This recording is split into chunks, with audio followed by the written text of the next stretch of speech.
Safety journal लिखने से nervous system काम हो जाएगा और माइंड रियलिस्टिक सजेशन को एक्सेप्ट कर लेगा।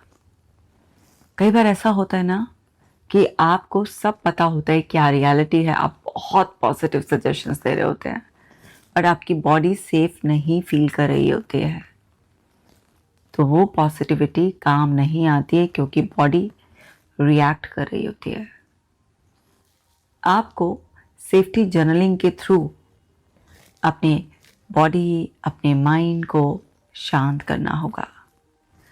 अब आप ब्रेथ वर्क कर रहे हैं, आप माइंडफुलनेस भी प्रैक्टिस कर रहे हैं, आप ये भी समझ चुके हैं कि इतनी भी अनसर्टेनिटी नहीं है, और अगर अनसर्टेनिटी है भी तो इसका मतलब ये भी नहीं है कि हर वक्त अनसर्टेनिटी में डेंजर ही है। आप सब जानते हैं, आपको पता तो बहुत कुछ चल गया इन्फॉर्मेशन के लेवल पर, तो आपके अंदर इन्फॉर्मेशन का भंडार लग गया है। पर जब वो सिचुएशन आती है, आप ट्रिगर हो जाते हैं, उस वक्त वो इन्फॉर्मेशन का भंडार आपके काम नहीं आता है, क्योंकि उस वक्त जो अंदर से फीलिंग आ रही होती है बस वही फैक्ट्स लगने लगती है। अब ये जो फीलिंग है ये इतनी कंट्रोलिंग होती है कि उस वक्त हम रैशनली सोच नहीं पाते हैं, सिचुएशन को एनालाइज करने का टाइम नहीं निकाल पाते हैं। उस वक्त बस हमारी बॉडी रिएक्ट कर रही होती है। उस वक्त जिस माइंड के हिस्से को पता है कि ये रियलिटी नहीं है, इस मोमेंट में एक्चुअली कोई डेंजर नहीं है, ये सिर्फ कुछ पास्ट एक्सपीरियंस रीप्ले हो रहा है, एंड बॉडी जो हैबिचुअल हो गई है एक पर्टिकुलर केमिस्ट्री मेंटेन करने की, वो रिएक्ट कर रही है। सब कुछ पता होने के बावजूद भी आप उस वक्त अपने आप को रोक नहीं पाते हैं। तो इसे रोकने के लिए आपको सेफ्टी जर्नलिंग करनी होगी। आपने जैसे पॉजिटिव जर्नल, ग्रैटिट्यूड जर्नल किया होगा, है ना, आपने एक नॉर्मली सुना होगा कि अपने अंदर क्या चल रहा है, अपने थॉट्स को, अपने इमोशंस को आप पेपर पर लिखो, आप जर्नलिंग करो। तो बहुत ही कॉमनली ये एडवाइस दी जाती है कि आप जो भी अंदर फील कर रहे हो, चाहे आप नेगेटिव फील करो या पॉजिटिव, उसे वर्ड्स दो, क्योंकि जब आप अपने इमोशंस को वर्ड्स में एक्सप्रेस करना शुरू कर देते हो तो आपके अंदर से एक इमोशनल रिलीज हो जाता है।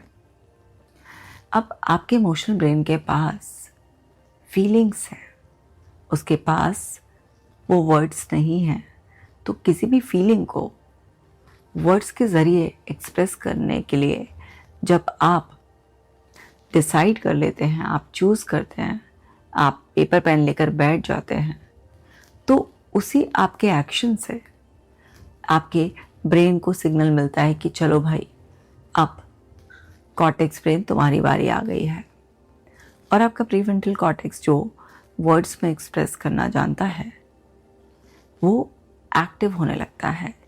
होता यह है कि जब आप बहुत इमोशंस को फील कर रहे होते हो तो टेम्परेरीली आपके प्रीफ्रंटल कॉर्टेक्स की पावर्स सप्रेस हो जाती है, यूँ कहिए कि वो बैक सीट ले लेता है। लेकिन जैसे ही आप अपने इमोशंस को एक्नॉलेज करके आप चूज़ करते हो उसे एक्सप्रेस करना और आप वर्ड्स देने लग जाते हो उसे, तो आपके इमोशंस आपके अंदर से रिलीज़ होने स्टार्ट हो जाते हैं। आप उन्हें बहुत अच्छी तरीके से एक्सप्रेस कर पाते हो। जो आप फील कर रहे होते हो, जो अंदर की दुनिया में होता है, वो शब्दों के रूप में बाहर आने लगता है। तो इससे बैलेंस हो जाता है और आपका कॉन्शियस माइंड एक्टिव हो जाता है। तो आपको ये समझना होगा कि जर्नलिंग बहुत इम्पॉर्टेंट है, बट आज हम स्पेसिफिकली सेफ्टी जर्नल की बात कर रहे हैं। तो अब आपको कोई भी situation, event, person, memory, object, कुछ भी जो आपका ट्रिगर बन चुका है वो आपको परेशान कर रहा है, क्योंकि उसके साथ आपकी कोई स्टोरी जुड़ गई है। एक्चुअल में उस ट्रिगर में कोई भी प्रॉब्लम नहीं है, वो न्यूट्रल है, लेकिन आपके माइंड ने एक एसोसिएशन कर लिया है उसके साथ, आपकी एक कहानी बन गई है आपके अंदर। अब वो एक कहानी है, आपको तंग कर रही है। तो आप जब अपना सेफ्टी जर्नल लिखेंगे तो आप सबसे पहले उसमें ये लिखेंगे कि मुझे क्या चीज़ परेशान कर रही है।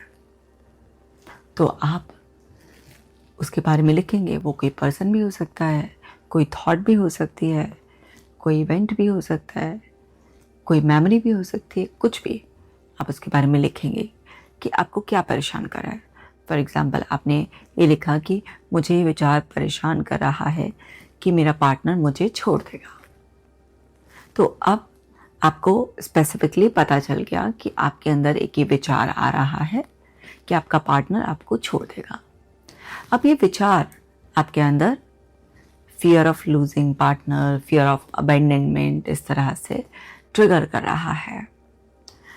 अब आप अपने पार्टनर को प्यार करते हैं, आप उसे खोना नहीं चाहते हैं क्योंकि ये आपके लिए वैल्यूएबल है। इसलिए माइंड को लग रहा है कि ये तो बहुत इंपॉर्टेंट मैटर है। वो थॉट भी बहुत इंटेंसिटी से आ रहा है और आपको ऐसा लग रहा है कि जो आप सोच रहे हैं या आपके मन में जो आ रहा है या आपको जो महसूस हो रहा है या कुछ इंट्यूशन लग रही है वही सच है। यानी कि यहाँ पर इमोशनल रीजनिंग भी हो रही है।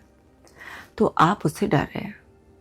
अभी उसने छोड़ा नहीं है लेकिन आपको ऐसा लग रहा है। तो यहाँ पर अनसर्टेनिटी और ज़्यादा ट्रिगर हो रही है और उस अनसर्टेनिटी में डेंजर लग रहा है, खतरा कि कहीं ऐसा होना चाहे। अगर ऐसा हो गया तो व्हाट इफ थिंकिंग एक्टिव हो रही है और आपके दिमाग में लूप में ये थॉट आ रहा है।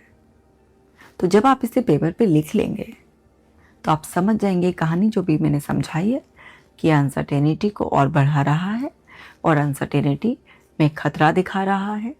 मेरे को ये डर लग रहे हैं। तो आपने ये पहले जर्नलिंग कर ली। अब इसके बाद पूछे कि अगर मेरे पार्टनर ने मुझे छोड़ भी दिया तो फिर क्या होगा। मतलब अगर ये चीज़ सच में सामने आ भी गई तो ज़्यादा से ज़्यादा क्या हो जाएगा, बुरी से बुरा क्या हो जाएगा। मतलब आपको क्या लग रहा है कि अगर ये हो भी गया तो इसके पीछे की और डर की लेयर क्या है, आप ये अपने आप से पूछें। तो मान लीजिए आपका जवाब ये है कि अगर मेरे पार्टनर ने मुझे छोड़ दिया तो मेरा पार्टनर तो मेरी पूरी दुनिया है, मैं उसके बिना कैसे जीऊँगी। या मेरे पार्टनर ने अगर मुझे छोड़ा तो सब लोग मेरा बहुत मजाक उड़ाएंगे कि इसने अपने पार्टनर का इतना साथ दिया, इसने हम सबको भी अपने पार्टनर की वजह से निगलेक्ट किया और देखो इसका पार्टनर इसे ही धोखा देकर चला गया। मान लीजिए आपको ये डर लग रहा है या आपको ये लग रहा है कि मुझसे उसकी जुदाई बर्दाश्त नहीं होगी, मुझसे उसका ये छोड़कर जाना मेरे सर्वाइवल पर एक तरीके से अटैक लग रहा है मुझे कि शायद मैं सर्वाइव ही ना कर पाऊँ उसके बिना।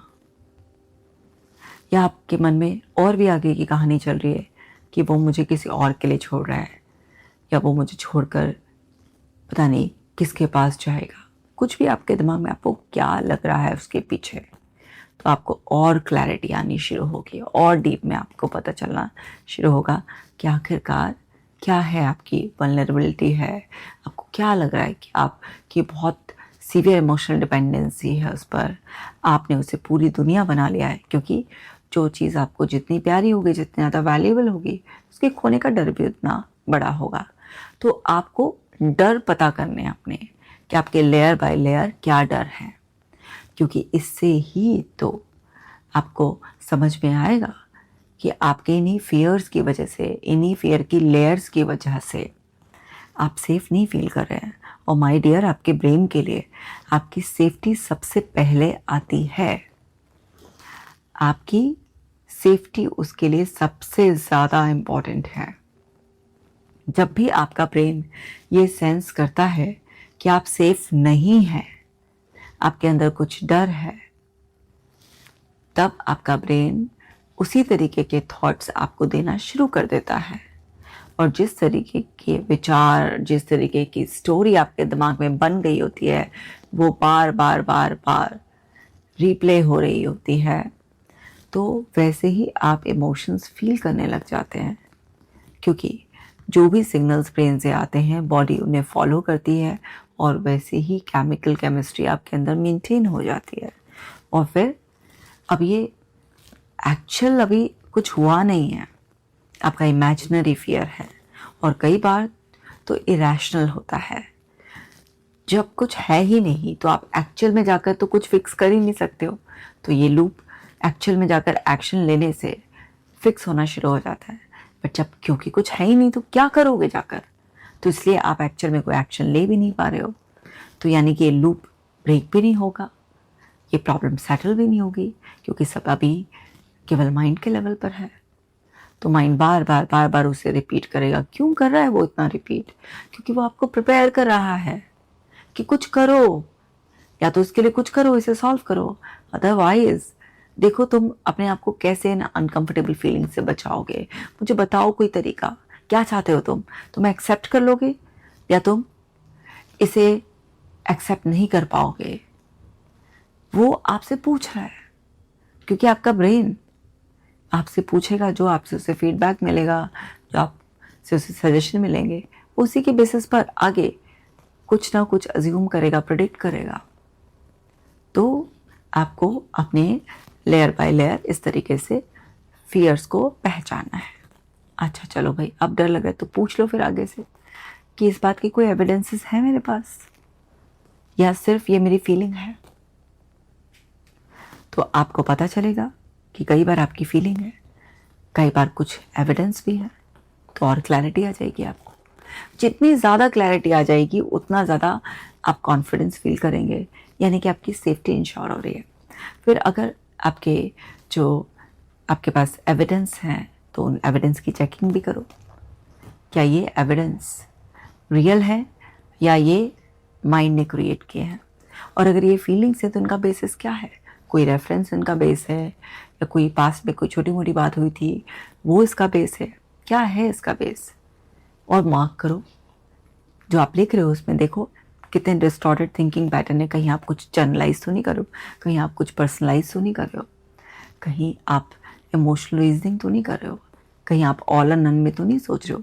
इस तरह से बहुत सारे डिस्टॉर्टेड थिंकिंग पैटर्न्स को पकड़ने की कोशिश करो। जब इतना सब कुछ वर्किंग कर लोगे तो और क्लैरिटी आती जाएगी कि ये तो सब मन का नाटक चल रहा है। और धीरे धीरे क्लियर होने की वजह से पैनिक कम होता चला जाएगा, शांत होता चला जाएगा आपका दिमाग।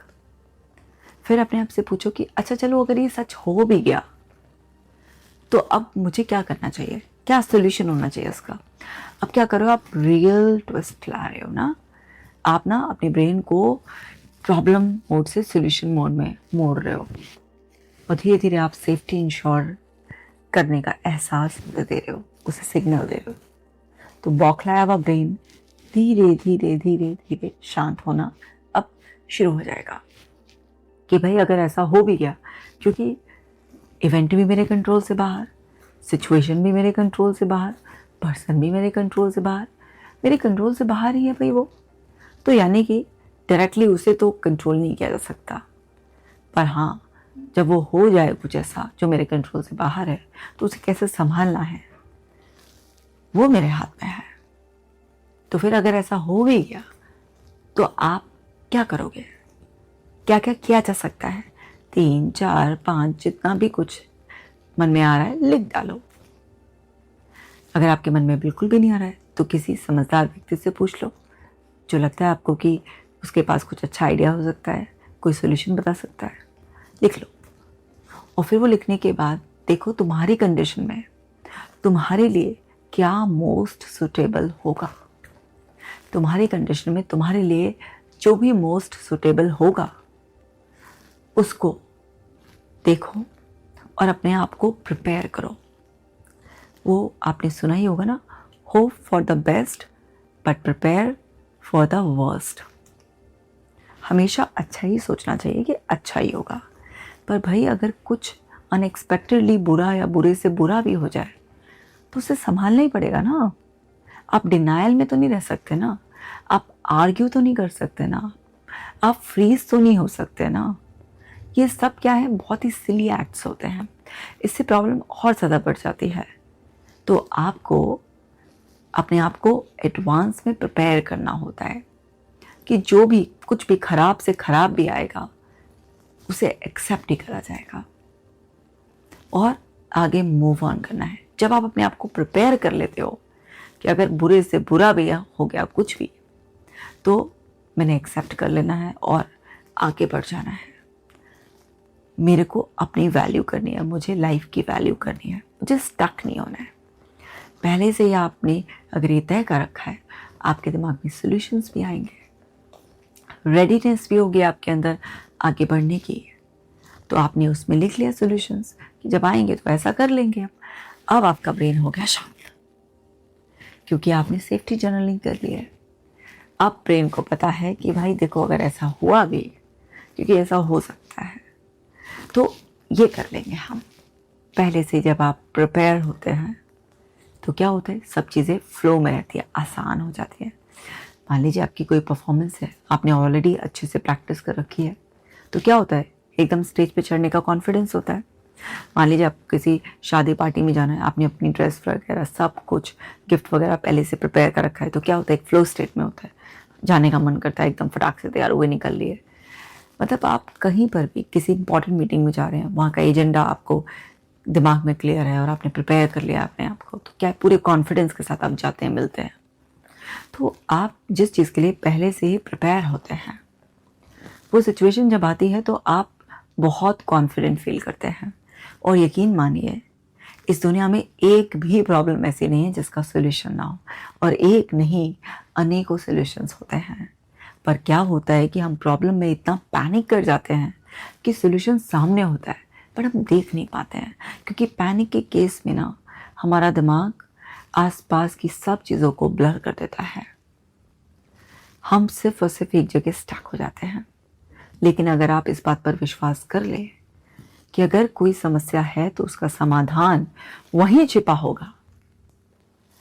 कोई भी ताला ऐसा आता ही नहीं है जिसके साथ चाबी ना आती हो। तो सब सॉल्यूशंस होते हैं, कुछ थोड़े से इजी होते हैं, कुछ थोड़े से टफ होते हैं, पर सॉल्यूशन ज़रूर होते हैं।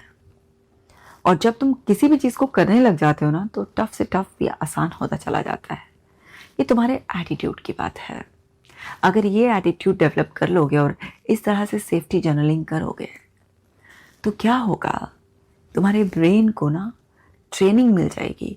ओए, छोटी छोटी बातों पर चिल्लम चिल्ली मत कर, शांत रहे और देख क्या किया जा सकता है।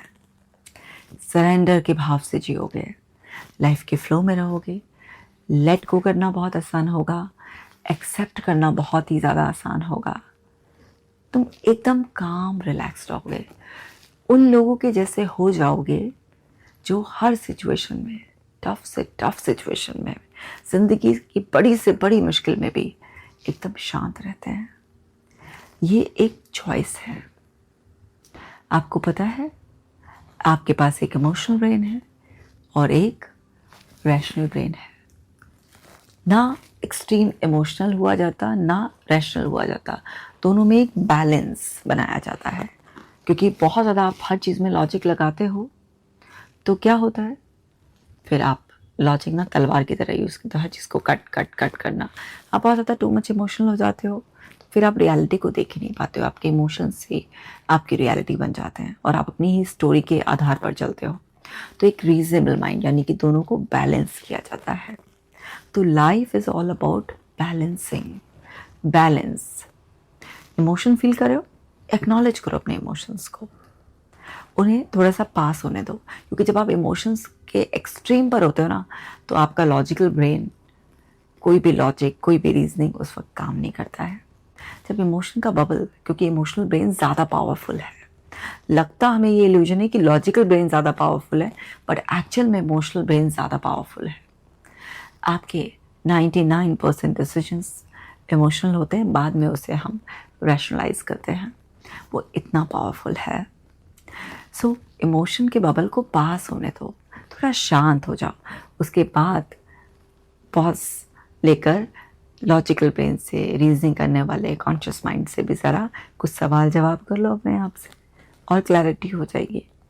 वो जो बचा कुचा इमोशन है वो भी टोटली सेटल हो जाएगा। और धीरे धीरे अपने आप को ट्रेन करो पॉज लेने के, रिएक्ट करने से पहले पॉज लेना, अपने पैटर्न्स को पहचानो। होता क्या है, हमारा ना हर इमोशन के साथ एक कंडीशन बिहेवियर रिस्पॉन्स होता है। जैसे कुछ लोगों को देखो, गुस्सा होते ही एकदम चिल्लाएंगे, चीखेंगे, एकदम कुछ खराब वर्ड्स बोलने शुरू कर देंगे। कुछ लोग गुस्से में ना बहुत रोएंगे, कुछ लोग गुस्से में ना मुंह फुला कर बैठ जाएंगे, खाना पीना छोड़ देंगे। तो हर एक का ना एक पैटर्न होता है, एक कंडीशन रिस्पॉन्स होता है। तो तुम अपने ही खुद के पैटर्न्स को पहचानो, खुद के लूप्स को पहचानो, पहचान कर अवेयरनेस के लेवल पर ऊपर उठकर तभी तुम अपने माइंड की हरकत देख पाओगे। माइंड क्या है? आपका कलेक्शन ऑफ एक्सपीरियंसेस, जो आपके खुद के हैं या आसपास जो दूसरों के एक्सपीरियंसेस है, रेफरेंस की तरह वो स्टोर कर लेता है, और उसी के बेसिस पर आपके अंदर वो सिग्नल्स आते रहते हैं और आपका प्रीफ्रंटल कॉर्टेक्स उन्हें वर्ड्स में आपको समझाता रहता है कि भाई ये क्या सिग्नल था। अब आप अवेयर रहोगे, होश में रहोगे, तो आप समझ पाओगे कि आपके माइंड ने क्या सिग्नल दिया है, और आप उस पर रिएक्ट नहीं करोगे, उसे अवॉइड नहीं करोगे, पैनिक नहीं करोगे, ताकि आप उसे पैनिक का फीडबैक देने से बच जाओगे, और फिर वो शांत हो जाएगा वहीं के वहीं, उसका डंक वहीं के वहीं दब जाएगा कि कोई ऐसी बात नहीं है, एवरीथिंग इज नॉर्मल। क्योंकि आप अवेयरनेस के लेवल से प्रेजेंट में रहते हो। और पूछो ज़रा अपने आप से, सेफ्टी जर्नलिंग में ये भी पूछ लो कि क्या मेरा माइंड किसी मेमोरी को रिप्ले कर रहा है, किसी रेफरेंस से इन्फ्लुएंस होकर ये प्रेडिक्ट कर रहा है, किसी पास्ट एक्सपीरियंस के बेसिस पर कर रहा है ये, या प्रेजेंट में भी ये डेंजर है। तो आप जानोगे कि प्रेजेंट में तो कुछ भी नहीं है, प्रेजेंट में तो आप बिल्कुल सेफ है। और फिर सॉल्यूशंस लिखने के बाद आप फाइनली अपने लिए कुछ पॉजिटिव सजेशंस लिखो। बट पॉजिटिव सजेशंस ना इतने रियलिस्टिक होने चाहिए, हवा में नहीं होने चाहिए। हाँ मैं तो कुछ भी कर सकती हूँ, मैं तो सब कुछ संभाल सकती हूँ, मेरी लाइफ तो एकदम बढ़िया है, ऐसे नहीं होने चाहिए, क्योंकि वो रिजेक्ट हो जाएंगे। आप ये लिखो कि हाँ ये थोड़ा सा टफ लग रहा है, पर स्टेप बाय स्टेप इसे आसानी से हैंडल किया जा सकता है। थोड़ा रियलिस्टिक, हाँ इस बात से मुझे दुख होगा, पर ठीक है, कुछ समय के बाद सब कुछ ठीक हो ही जाता है। मतलब बड़ा रियलिस्टिक, जिसमें आप एक्चुअल में एक्नॉलेज भी करो अभी क्या तूफान मचा हुआ है। इस तरह से अपने जो अफर्मेशंस भी लिखोगे, जो भी सजेशंस लिखोगे, रियलिस्टिक होने चाहिए। अब हो गया ना आपका पूरा सेफ्टी जर्नल तैयार। तो आपको सेफ्टी जर्नलिंग भी डेली करनी चाहिए अगर आप किसी भी चीज़ से परेशान हो तो। और साथ के साथ पॉजिटिव जर्नलिंग, ग्रैटिट्यूड जर्नलिंग तो करनी ही है, ताकि हम अपने ब्रेन को ट्रेन कर सकें पॉजिटिविटी को देखने के लिए, स्कैन करने के लिए, क्योंकि डिफ़ॉल्ट मोड पर तो वो नेगेटिविटी को ही करता है। दूसरी बात ये भी है कि जब भी आपकी लाइफ में कोई भी प्रॉब्लम चल रही होती है, कोई भी चैलेंज आया हुआ होता है, तो आपके ब्रेन की एक नेचर है, वो डिस्क्वालीफाई कर देता है पॉजिटिव को और सिर्फ नेगेटिव पर फोकस बना कर रखता है। क्योंकि पॉजिटिव में तो कोई खतरा ही नहीं है ना, सारे खतरे तो नेगेटिव में ही हैं। तो ब्रेन जब इवॉल्व हो रहा था तो वो एनवायरनमेंट ही ऐसा मिला उसे, हर समय डेंजर को स्कैन करना, छोटे छोटे सिग्नल्स को भी एकदम कैटास्ट्रॉफिक वे में बड़े से बड़ा खतरा मानकर पहले से ही रिएक्ट करना शुरू कर देना, एकदम से अपने भाले तान लेना, एकदम से पूरा ना बंदूक निकाल लेना। ये सब ऐसे ही माहौल में जब हमारा ब्रेन इवॉल्व हुआ है तो उसकी बेस प्रोग्रामिंग ही ऐसी है, ये आदत से मजबूर है। बट तुम तो समझदार हो, उस हिस्से से ऑपरेट करो ना जो इवॉल्व हो चुका है, जो अब पहचानने की समझ रखता है कि क्या एक्चुअल है और क्या जस्ट माइंड की असम्पशन है, इमेजिनेशन है। सो मेरे प्यारो दुलारो, इस तरह से डेली सेफ्टी जर्नल करो। ये सेफ्टी जर्नलिंग आपको सच में सेंस ऑफ सेफ्टी देगी, और जितना आप सेंस ऑफ सेफ्टी फील करेंगे उतना काम रहेंगे और उतना ही हैप्पीली नेचुरली फ्लो स्टेट में रहेंगे। तो अब आप तो अच्छी तरीके से समझ गए हो, लेकिन बाकी लोगों को भी तो समझाना है, तो इसलिए इस वीडियो को बाकी लोगों के साथ भी शेयर कर दो। कमेंट करके अपना प्यार भी मुझे देना, और किसी और टॉपिक पर वीडियो चाहिए तो वो भी बता देना। मिलती हूँ आपसे नेक्स्ट वीडियो में, अपना खास ख्याल रखना।